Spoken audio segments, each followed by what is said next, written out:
Hey everyone, welcome back. So what we're going to do is continue with our user registration process, and we're actually nearly done. The only thing left to do is to hash the user's password before it's sent to the database, because at the moment we've just sent the password as plain text, which obviously isn't ideal. So what we're going to do is hash this so that it's like hidden, it's encrypted. Okay, so we're going to use bcrypt for this, and bcrypt is just a password hashing function. There are loads of different password hashing functions out there. Bcrypt is quite a popular one, so yeah, we're just going to use that one for this.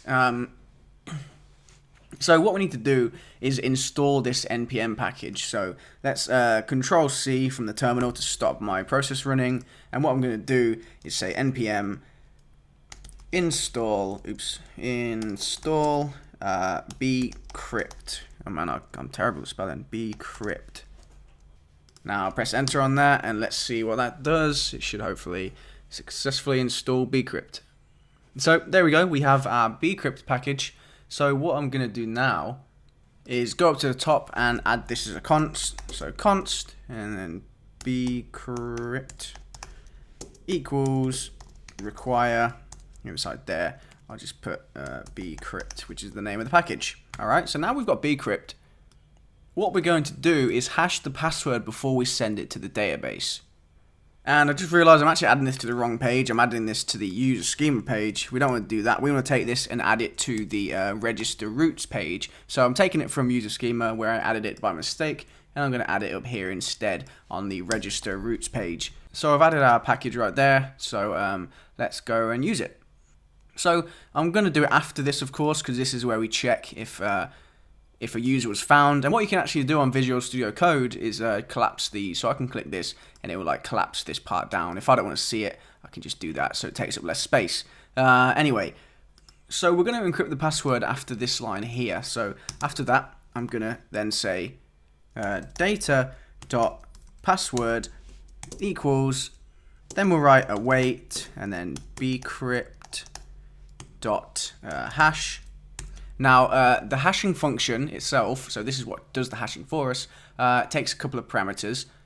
So the first parameter is the value you want to hash, which in our case is just password. So you know, this variable that we have at the top here. So we're going to hash the password right there. And the second parameter is what's called, well, you can see there, the salt rounds. Now, the salt rounds, we're just going to put a value of 10 in there, but what this does is it basically how many times it's going to do the hashing calculation on this string. So we're going to say 10. The higher the number here, the longer it takes, which in turn makes your password more secure. But a value of 10 here means that the calculation is going to be done 2 to the power of 10 times, which is 1024 times. So it just means that this is going to be super secure. That's all we need to know. You know, a higher number when you run this once is not going to be a problem, but if you do a really high number, it's going to need more GPU power from your computer, and it would only really be a problem if you were like brute forcing a lot of passwords. So if you were going to try and crack a bunch of passwords by just trying every combination, you would really see a problem if your number was high. So a higher number means it's very secure, but 10 is perfectly fine here. As far as you're concerned, it just helps us generate the password, so you don't really need to go into any more detail than that if you don't want to. Okay, so after that's executed, we should have the password here as the hashed password. So let's go ahead and give it a try and see if that works. Oh, I've just installed bcrypt again. That's fine. Let me just wait for that to complete, and then I'm going to go ahead and make sure I start it this time instead. So let's see. All right. Let's go back to here, and I'm going to refresh the page. No, I'm not going to refresh the page. I'm going to go to here and refresh the page this way. And I'll insert some data now, or try to anyway. Some email. Okay. Oops. And then, all right. Let's see if this works. So it should hash this password if it worked. I don't see any errors. Okay. Is that a good sign? Let's refresh the page and see.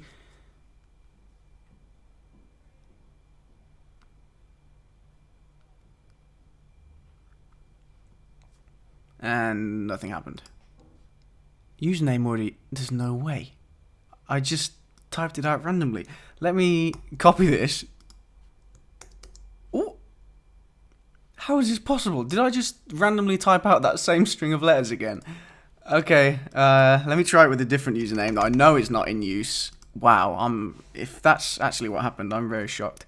I just typed out a username at random, and it happened to be the same one twice. There's no way.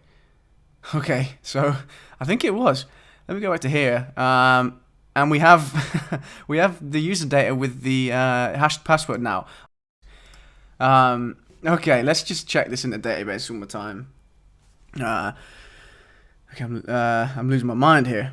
Alright, so we got the password now and it's hashed, so it looks amazing. My password before was AAA, so you can see this is what it gives us when we use the password AAA with 10 salt rounds. If we did a different number here, this would look different even for the same password. So even if my password is AAA, if we had a different number for salt rounds, this would look different because it would do another round of calculations and it would give some other garbage value, okay?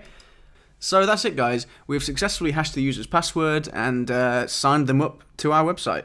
So what I'm going to do though is delete these two rows because these obviously don't have the password hash. This one doesn't even have timestamps. So I'll click on this little trash can at the top there, this bin, get rid of that. Then I'll click on this one as well and get rid of that. So we only have the one now. And in fact, I'm getting rid of this one too because it had some garbage values. I will go and actually insert some values with real names and email addresses there.